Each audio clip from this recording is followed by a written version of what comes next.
وَلَقَدْ جِئْتُمُونَا فُرَادًا،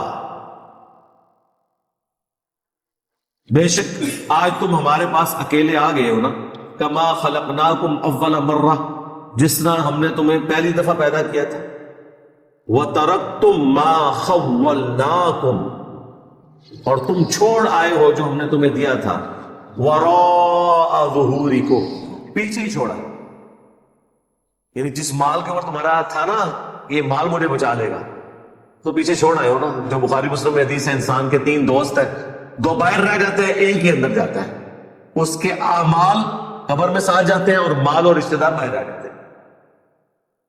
تو دنیا میں مال کی بنیاد پہ تم نے حکومت کی تھی نا، تو آج آگے ہو نا اکیلے، کوئی گٹھڑی ساتھ مال کی نہیں لے کر آئے، جس طرح تم کو ہم نے پیدا کیا تھا۔ جب پیدا ہوتا ہے انسان اس وقت بھی اکیلے ہی پیدا ہوتا ہے، مرنے کے بعد بھی اللہ کے پاس اکیلا جائے گا، اور چھوڑ آئے ہو اپنے پیچھے وہ سب کچھ مال۔ وَمَا نَرَى مَعَكُمْ شُفَعَاءَكُمُ الَّذِينَ زَعَمْتُمْ، اور کیا ہے کہ ہم وہ تمہارے سفارشی نہیں دیکھ رہے جن کے بارے میں تمہیں زوم تھا دنیا کی زندگی میں، انہم فیکم شرکاء، کہ وہ تمہارے معاملے میں ہمارے ساتھ شریک ہو جائیں گے۔ کدھر ہے تمہارے بابے؟ وہ ہستیاں کدھر ہیں جن کے بارے میں دنیا میں زوم تھا کہ یہ اللہ سے تمہیں چھڑا لے گی؟ اکیلے آئے ہو نا، کتنے تھے بزرگ؟ ظاہر ہے جی یہ تو سوال ہوگا نا کہ جب بزرگوں نے فرمایا تھا کہ ہمارا کوئی بھی مرید اس وقت تک ہم جنت میں داخل نہیں ہوں گے جب تک کہ اپنے سارے مریدوں کو جنت میں نہ لے جائیں، تو پھر اللہ تو پوچھے گا نا کہ بھی ہاں کدھر جائے تھوڑے پیر صاحب جن کے بارے میں تمہیں زوم تھا؟ اور وہ تو پھر سورہ الاحقاف میں آیا کہ وہ ہستیاں خود دشمن ہو جائیں گی ان کی۔ ہاں وہ کہیں گے کہ ہم نے تو کب ان کو کہا تھا، ہمیں تو پتہ بھی نہیں تھا یہ ہمیں پکار رہے ہیں۔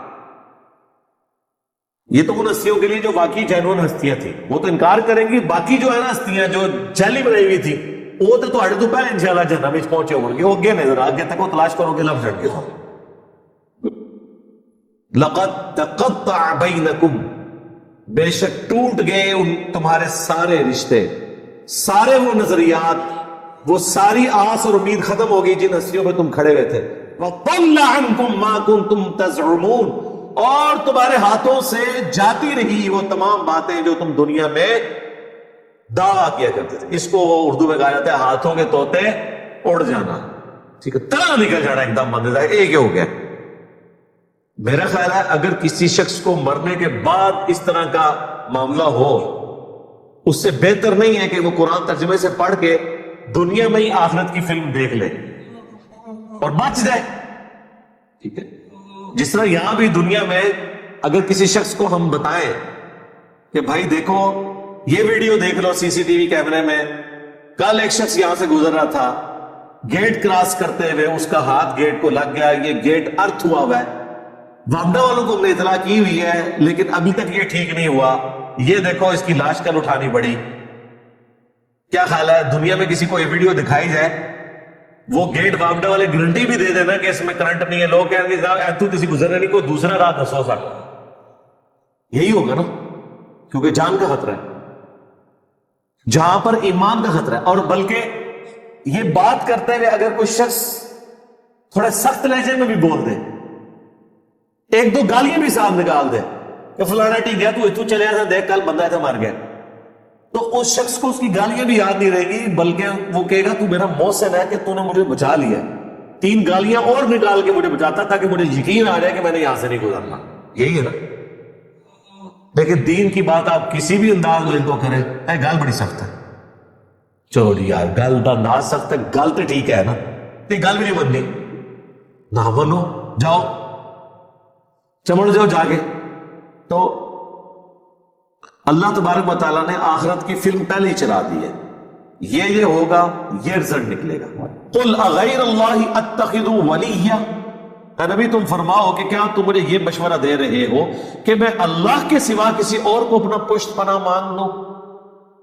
فاطر السماوات والارض، وہ اللہ جو آسمانوں اور زمین کا پیدا کرنے والا ہے، وَهُوَ يُطْعِمُ وَلَا يُطْعَمُ، جو سب کو کھلاتا ہے خود کچھ نہیں کھاتا، اوئے اوئے، سب کو کھلاتا ہے اور خود کھانے کا محتاج ہے۔ سر اگر یہ کوالٹی کسی میں ہے نا تو وہ مشکل کشا ہو سکتا ہے آپ کا. ہاں وہ تو سورۃ المائدہ میں اللہ نے فرمایا عیسیٰ اور ان کی ماں کھانا کھانے کے محتاج. ایسوں کو اپنے نقصان اور نفع کا مالک سمجھتے ہو, اللہ کے سوا ایسوں کی عبادت کرتے ہو جو نہ تمہارے نفع کے مالک نہ نقصان کے مالک. یعنی نہ تو ان کی عبادت ہو سکتی ہے اور نہ آپ ان کو بندہ سمجھتے ہوئے ان سے مدد مانگ سکتے ہیں, کیونکہ وہ آپ کے نفع نقصان کے مالک نہیں, کیونکہ وہ تو خود محتاج ہے روٹی کے جو اللہ انہیں کھلاتا ہے. میرے بھائی اگر عیسیٰ ابن مریم اور ان کی ماں سیدہ مریم روٹی کھانے کے محتاج ہے, کسی کے نفع اور نقصان کے مالک نہیں ہے, تو بابے سے شاہی کوئی بابے نیچے بچنا ہے, اسے نہیں رکھنا. اسلام بچانا ہے تو بابے سارے ختم کرو علمی طور پہ. کیا اللہ اپنے بندے کو کافی نہیں؟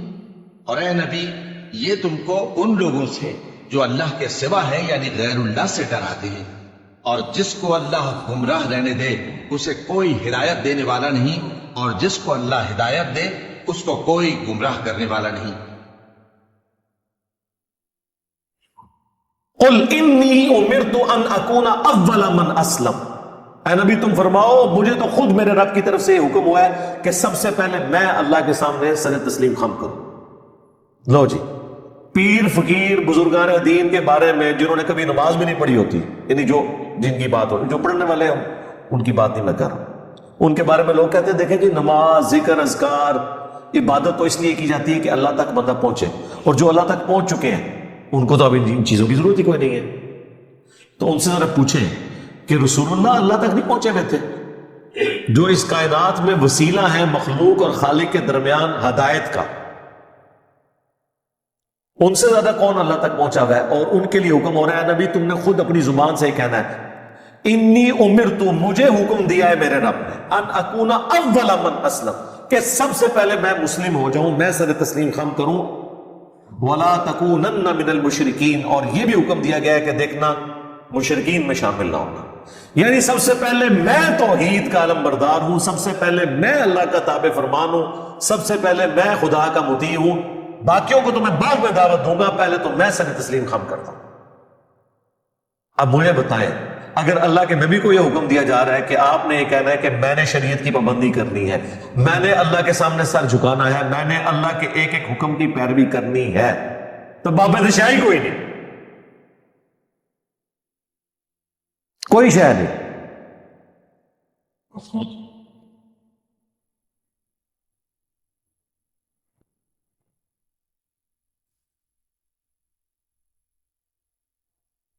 قل انی اخاف ان عصیت ربی عذاب یوم عظیم. آ گئی جی آیت جیڑی میرا ہے رٹا چھڑی تو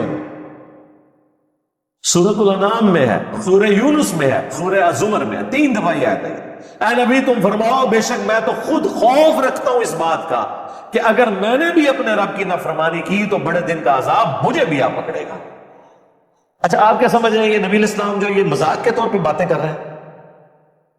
بس مجھے تو یہی لگ رہا ہے, یعنی جو ایٹیچیوڈ ہے یہاں پہ لوگوں کا, کوئی کہہ دے گا جی ایویں مسئلہ تو عاجزی دے طور تے ہے سانو تعلیم کرنے واسطے, تو تسی تعلیم تے کوئی نہیں پکڑی, تواڈے بابے نے تے کوئی تعلیم نہیں پکڑی, نہ وہ نماز پڑھتے جے نہ وہ دین دے اوتے چلتے جے, وہ تو اپنی عبادت کرواتے ہیں, وہ تو کہتے ہیں آپ ہمارے مرید ہو جائیں ہم جنت میں لے جائیں گے.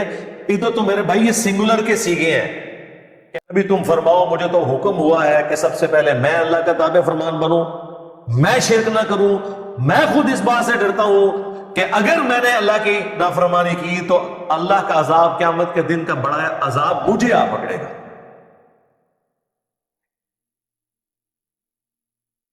اندازہ کریں, میرا خیال ہے دنیا میں اگر سب سے بڑی کوئی مثال دی جا سکتی تو یہی تھی نا, یعنی اللہ کی مخلوقات میں کوئی رسول اللہ سے بڑھ کر ہے کہ ہم جس کی مثال پیش کریں اور ان کو یہ یقین آئے کہ بابے تشاہی کوئی نہیں, رسول اللہ سے تو بڑا کوئی نہیں ہے نا. تو باقی لوگ کس کھاتے میں بیٹھے ہوئے ہیں؟ اسی لیے دیکھ لیں کہ یہ سورۃ الانعام جو ہے نا ننگی تلوار ہے توحید کے اوپر. مجھے آج بھی یاد ہے ہمارے ہمسائے تھے وہ قادیانی تھے اس وقت بھی, خیر ہم تھے بریلویوں سے بڑا کانفیڈنٹ کون ہوگا؟ عشق رسول کے علمبردار ٹھیکیدار. تو مجھے ابھی بھی یاد ہے ہم ایف ایس سی کے اسٹوڈنٹ تھے نا, تو کبھی ان سے گفتگو ہونی ختم نبوت کے حوالے سے یا اس طرح, وہ کہتے تھے بیٹا اس بات کو آپ چھوڑ دیں, آپ لوگ تو مشرک ہیں, آپ تو اللہ کا تعارف نہیں آپ لوگوں کو, رسول اللہ تک تو بعد میں بات ہوگی. اچھا جب میں نے کئی سالوں کے بعد یعنی 2008 میں نے جب قرآن پڑھنا شروع کیا, سورۃ الانعام میں نے پڑھی نا, وہ تو میرے کانوں سے تو دھواں نکلے نا. میں نے کہا یار یہ تو ابھی سٹارٹ ہوا ہے سرکار, یہ آج دیکھیں کون کون سی آیتیں آتی ہیں, یہ آج جتنی آیتیں آ رہی ہیں نا, یہ آپ صرف ان کا ترجمہ جو ہے نا یہ پبلک میں بیان ہی نہیں کر سکتے, کاٹ کے رکھ دیں گے. وہ کہتے ہیں نا کاٹ کے رکھ دیں گے, کاٹ کے رکھ دیں گے. تو اس وقت مجھے یاد ہے انہوں نے مجھے کہا تھا کہ بیٹا سورۃ الانعام کا بھی آپ نے ترجمے سے پڑھ لیا, پھر بتانا ہے کہ آپ لوگ مسلمان بھی ہیں کہ نہیں. تو پھر مجھے بعد میں وہ باتیں یاد آئیں. میں نے کہا دیکھیں مسلمانوں کی پستی کا یہ لیول ہے کہ قادیانی بھی انہیں کچھ نہیں سمجھتے, اندازہ کر لو. یعنی سیدھے شاہی کوئی نہیں انسان, جو قادیانی سب کچھ نہیں سمجھتے تو باقی تو شاہی کوئی نہیں نا پھر. تو اب یہ دیکھ لیں,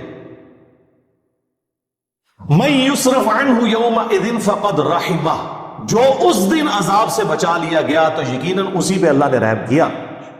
وذالک الفوز المبین, اور یہی ہے کھلی کامیابی. اللہم اجعلنا منہم, آمین. دیکھیں کس لیول تک. لو اگلی ایک اور خوراک لگو. وَإِن يَمْسَسْكَ اللَّهُ بِضُرٍّ فَلَا كَاشِفَ لَهُ إِلَّا هُوَ, اگر اللہ کسی کو پکڑ لے تکلیف کے اندر تو اس تکلیف کو کوئی نہیں چھڑا سکتا سوائے اس اللہ کے, یا سوائے عبد القادر جیلانی کے بقول بابوں کے. اور جی وہ مصیبت آئی پھیر دیتے ہیں, کسی اور تے سٹ دیتے ہیں, 11ویں دیا کرو. قرآن تو کہہ رہے نہیں, جب اللہ پکڑ لے کوئی نہیں چھڑا سکتا, کوئی پیغمبر, کوئی فرشتہ, کوئی جن, کوئی بابا, سوائے اس کے. اور ظاہر ہے یہ تکلیف دور کرنا یہ اللہ کی کوالٹی ہے, یہ اس کے ساتھ خاص ہے. سورہ نمل کی آیت نمبر 62 ہے. میرے خیال ہے وہ ایک سمجھ لیں جسے وہ تاش کی لینگویج میں کہتے ہیں نا یکا, وہ ہے وہ آیت. ہم جب کہتے ہیں نا ایاک نعبد و ایاک نستعین, اے اللہ تیری عبادت کرتے ہیں تجھ سے مدد مانگتے ہیں, تو یہ کہتے ہیں دیکھیں آپ بزرگوں سے بھی جو مانگتے ہیں نا وہ اللہ سے ہی لے کے دیتے ہیں. آپ امی سے روٹی جو مانگتے ہیں تو کیا یہ شرک ہے؟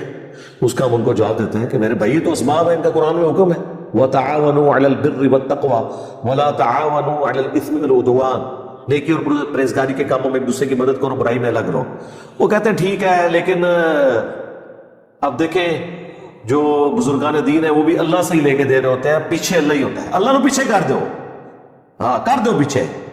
وہ اسی کہنا یار قرآن دی پیروی کرو, کہتے ہیں اصل میں ساڈے بزرگوں اور اماماں نے بھی قرآن دی دسا پیچھے نبی علیہ السلام ہی نے, نبی بھی پیچھے, اللہ بھی پیچھے. وہ مقدسوں پیچھے کے رہ گئے تھوڑے پلے. جو مسلمان اللہ رسول کو پیچھے کر دے اور بابے اور بزرگ آگے لے آئے تو وہ اپنے امام کی فکر کرے. پھر ہم انہیں سمجھاتے ہیں کہ دیکھیں بارش اللہ برساتا ہے لیکن ڈیوٹی فرشتوں کی, ہم مانگتے کس سے ہیں؟ اللہ سے. فرشتوں سے مانگیں گے تو مشرک ہے. وہ کہتے ہیں یہ ساری باتیں آپ کی ٹھیک ہیں, لیکن قرآن میں یہ تو آیا کہ اللہ ہی سے مانگتے ہیں, یہ تو نہیں آیا کہ کسی اور سے نہیں مانگتے.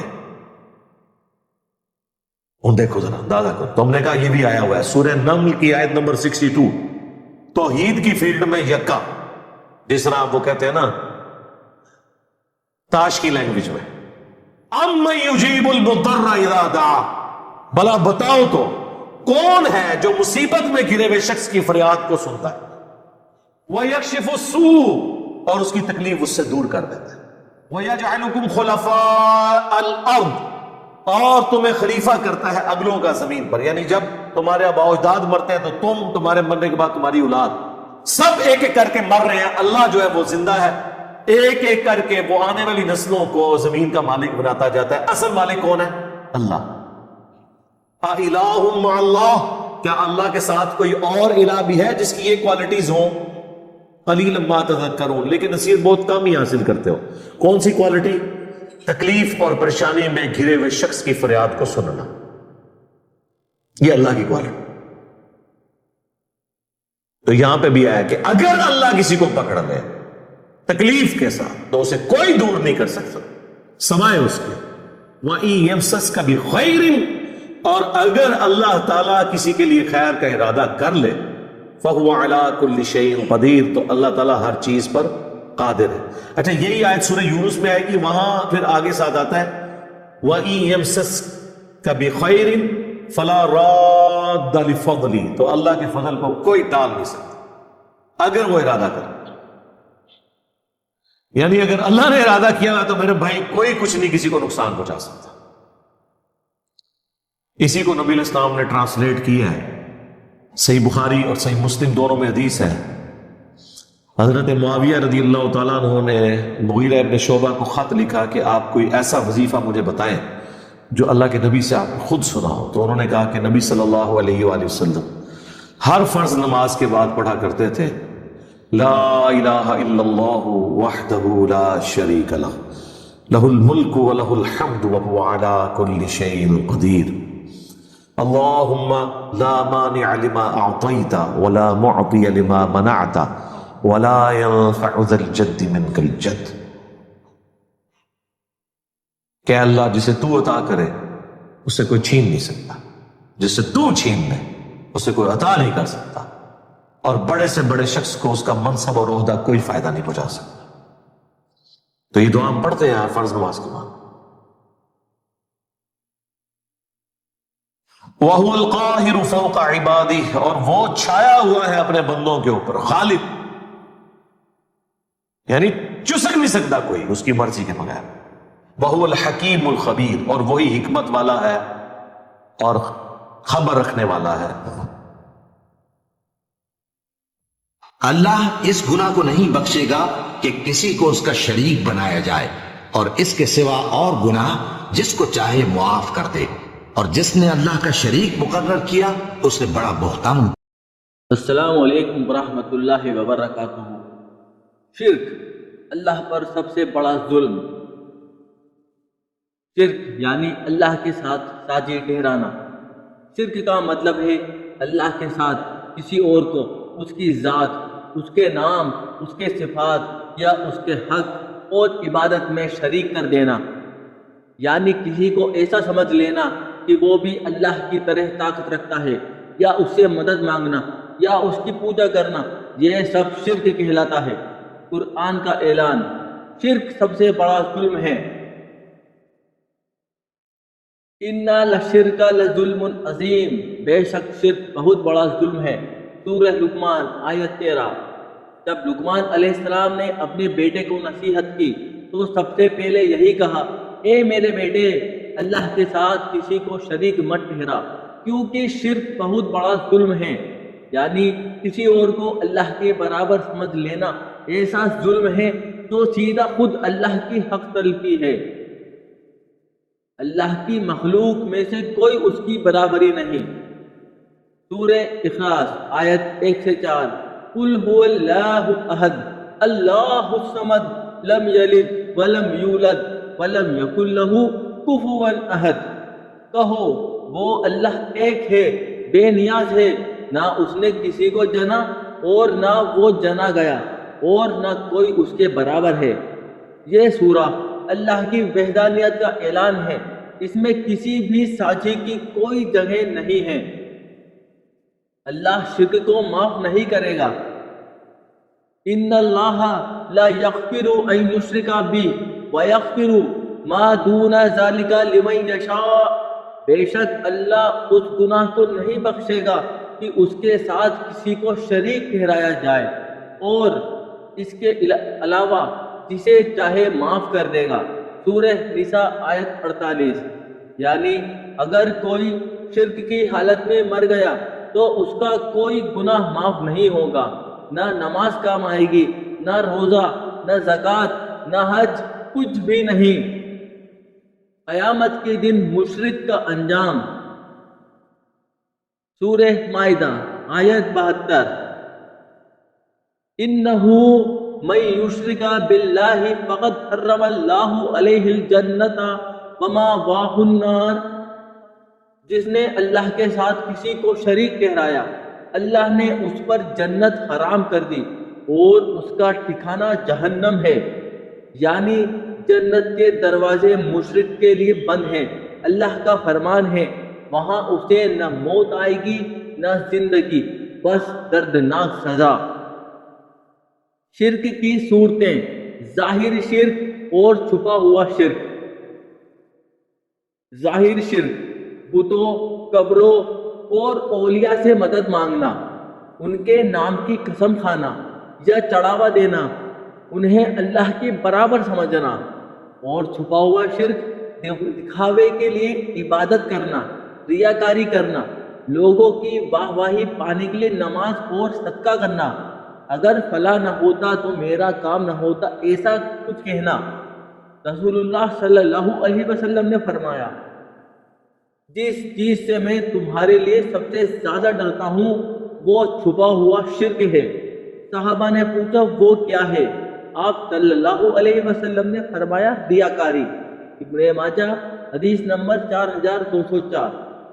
رسول اللہ صلی اللہ علیہ وسلم کا اعلان، جس نے یہ کہا کہ اللہ کے سوا کوئی معبود نہیں اور آخری دم تک اسی پر قائم رہا، وہ جنت میں جائے گا۔ صحیح بخاری حدیث نمبر 5827۔ لیکن جو شرک میں مر گیا وہ جہنم میں جائے گا اور وہاں ہمیشہ رہے گا۔ سورہ البقرہ آیت 165، تفسیر ابن کثیر۔ شرک سے ڈرنے والے صحابہ: حضرت عمر رضی اللہ کہا کرتے تھے، اگر آسمان سے آواز آئے کہ ایک کو چھوڑ کر سب جہنم میں جائیں گے تو میں ڈروں گا کہ وہ ایک میں نہیں ہوں۔ اتنا خوف تھا انہیں کہ کہیں غلطی سے بھی کوئی شرک نہ ہو جائے۔ اللہ کا وعدہ توحید والوں سے، الذین آمنوا ولم یلبسوا ایمانہم بظلم اولئک لہم الامن وہم مہتدون۔ سورہ انعام آیت 82۔ جو ایمان لائے اور اپنے ایمان میں شرک کی ملاوٹ نہیں کی، انہی کے لیے امن اور ہدایت ہے۔ نتیجہ: شرک وہ گناہ ہے تو ساری نیکیاں مٹا دیتا ہے، ساری امیدیں ختم کر دیتا ہے اور اللہ کے سب سے بڑے غضب کا کارن بنتا ہے۔ نصیحت اور ڈر: بھائیوں اور بہنوں، آج کے دور میں بہت سے لوگ بنا جانے شرک میں گر چکے ہیں۔ کبھی دعا میں اللہ کے علاوہ کسی کا نام لینا، کبھی قبر پر جا کر مانگنا، کبھی یہ مان لینا کہ کوئی ولی ہماری تقدیر بدل سکتا ہے۔ یہ سب شرک کی ہی صورتیں ہیں۔ توحید ہی وہ روشنی ہے جو دلوں کو بچا سکتی ہے۔ جو توحید پر قائم رہا اس کے لیے جنت کی ضمانت ہے۔ رسول اللہ صلی اللہ علیہ وسلم کی دعا، مسند احمد حدیث نمبر 278۔ اے اللہ، میں تجھ سے پناہ مانگتا ہوں اس بات سے کہ میں تیرا کسی کو شریک کر بیٹھوں جبکہ مجھے معلوم ہو، اور میں تجھ سے معافی مانگتا ہوں اس شرک سے جو مجھے معلوم نہیں۔ اللہ ہمیں توحید پر قائم رہے اور شرک سے بچائے، آمین۔ السلام علیکم ورحمۃ اللہ وبرکاتہ۔